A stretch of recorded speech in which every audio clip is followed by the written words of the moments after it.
Moro é candidato, Moro não é candidato, Moro é candidato, Moro não é candidato. Eu não aguento mais essa história. Toda hora ele fala que vai ser candidato, depois ele recua, depois ele fala que vai ser de novo, muda de partido. É uma coisa muito complicada. Mas eu acho que é bastante interessante a gente analisar o caso da candidatura do Sérgio Moro, ou da não candidatura do Sérgio Moro, porque ela exemplifica muito bem aquilo que não deve ser feito numa candidatura presidencial. Qualquer candidatura para cargos majoritários eu acho que vale a mesma coisa, mas a presidência da República eu acho que é a mais extrema desses cenários, beleza?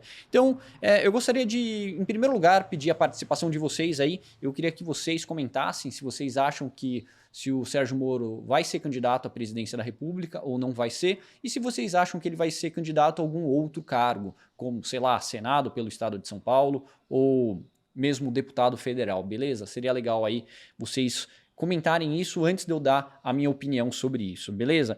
Então, voltando um pouquinho mais agora na questão da candidatura do Sérgio Moro, eu não consegui entender até hoje por que o Sérgio Moro teria saído do Podemos e ido para a União Brasil. Porque existem vários problemas quando ele faz esse tipo de movimentação. Porque o Podemos era um partido médio e não tinha dinheiro para uma candidatura presidencial tradicional. E eu acho que esse é o ponto que a maior parte das pessoas não vê.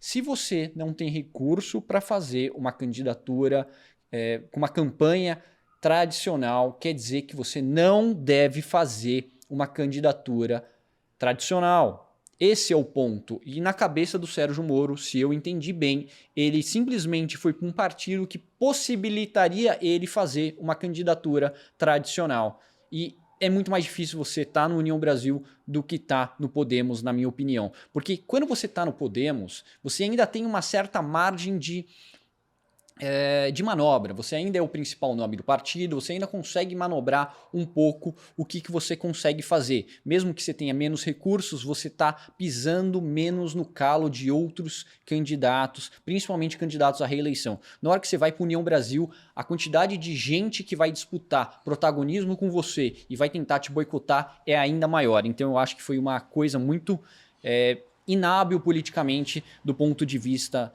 do Sérgio Moro. Não sei se ele vai ser candidato, eu acho que mesmo que ele seja candidato, eu acho que a campanha dele está fadada ao fracasso, a não ser que ele mude muito, e ele deveria ter uma abordagem muito mais antissistema, algo que eu tenho comentado aqui com vocês há muito tempo. Mas eu escuto muita gente falando que, no Podemos ele não ia conseguir ser candidato porque não tem recurso suficiente.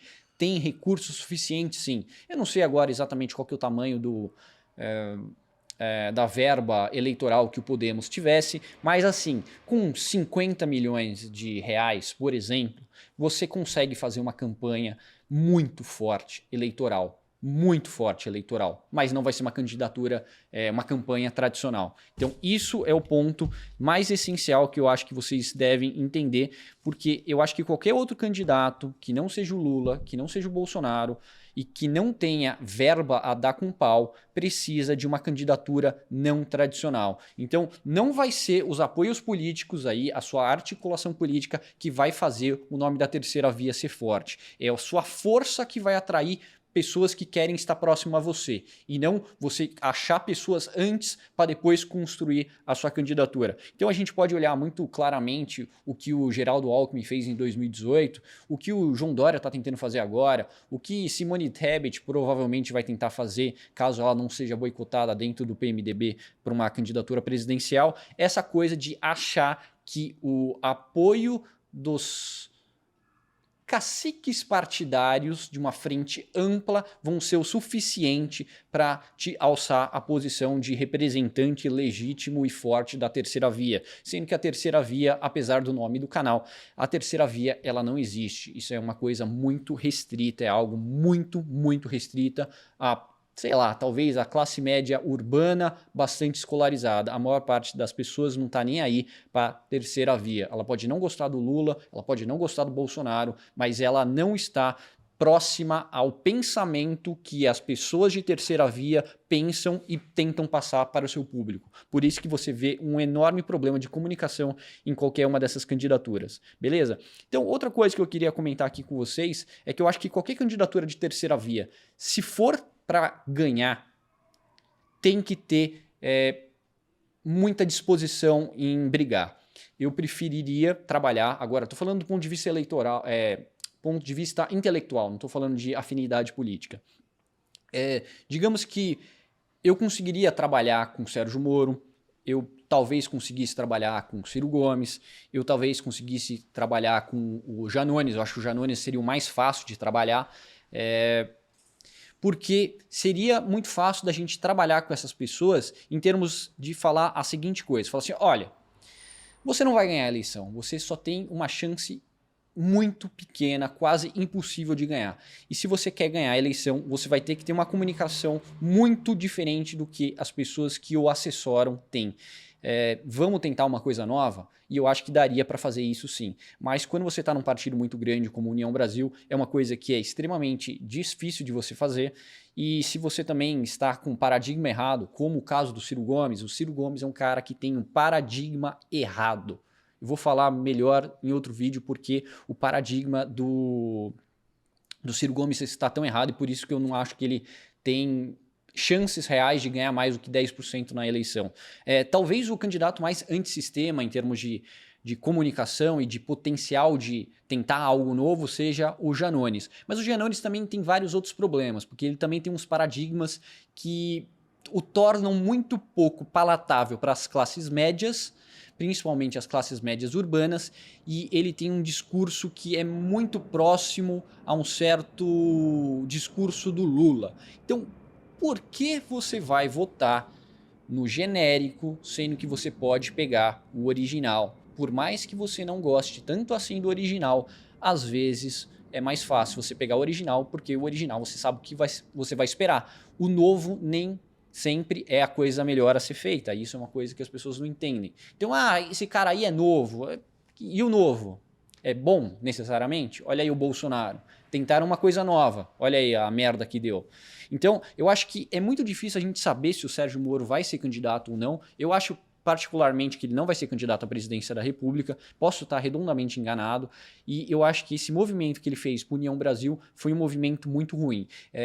Muitos caciques partidários vão tentar boicotar a candidatura dele, a não ser que ele comece a ter muita força eleitoral. Se ele começar a ficar muito fortemente eleitoralmente, eu acho que as bancadas regionais vão acabar abraçando a candidatura do Moro. Mas, como eu acho que isso não vai acontecer, eu acho que eles vão tentar boicotar a candidatura do Moro.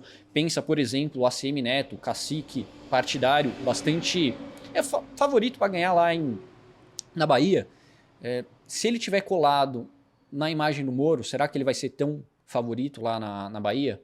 É uma coisa que eu acho um pouco complicada. Eu acho que ele sem o Moro na Bahia é muito mais forte do que ele com o Moro. Sem contar que quando você entra numa candidatura presidencial, você tem que pegar uma quantidade tão grande de recursos e alocar esses recursos, sendo que vai faltar recursos para outras candidaturas e a outras bancadas aí que os partidos políticos querem eleger.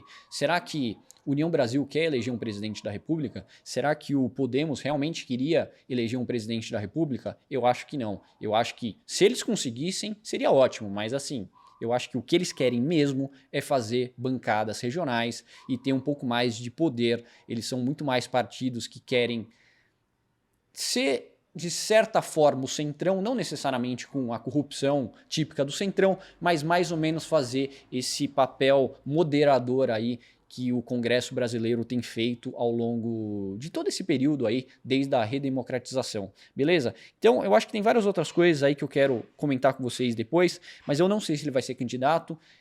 De qualquer forma, se ele continuar com essa abordagem CNN, Globo News, não vai dar certo. Ele continua falando aquelas coisas de corrupção, corrupção, corrupção. O Brasil é um país corrupto. Todo mundo entende isso. Todo mundo entende muito bem que o Brasil é um país corrupto. O que deixa a pessoa fora de sério não é em si a corrupção, é as coisas não andarem.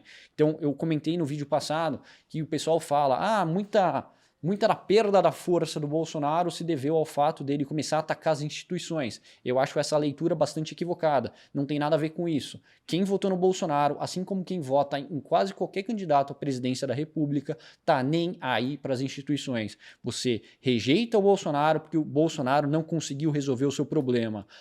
O Lula teve uma taxa de aprovação surreal, algo que não parece ser compatível com o bolsonarismo de hoje. Mas por que o Lula tinha uma taxa tão alta de aprovação? Chegou a ter, sei lá, acho que 87% de aprovação, mesmo com escândalos de corrupção como o Mensalão e tantos outros, porque a economia estava indo bem e as coisas estavam na cabeça popular, estava com a sensação de que as coisas estavam andando. Ele poderia afrontar as instituições do jeito que ele quisesse, tirando uma classe média muito intelectualizada e mais tucana, digamos assim, o resto da população ia até aplaudir, ia falar, isso mesmo, um cara forte que está afrontando as velhas raposas, as velhas regras do jogo, que é feita de tal maneira a prejudicar o povo brasileiro. Eu não estou falando que eu concordo com isso, eu estou falando isso que as pessoas entenderiam e por isso que figuras autoritárias elas têm um apelo tão grande aqui no Brasil, beleza? Então, não esqueçam de se inscrever no canal, deixar o joinha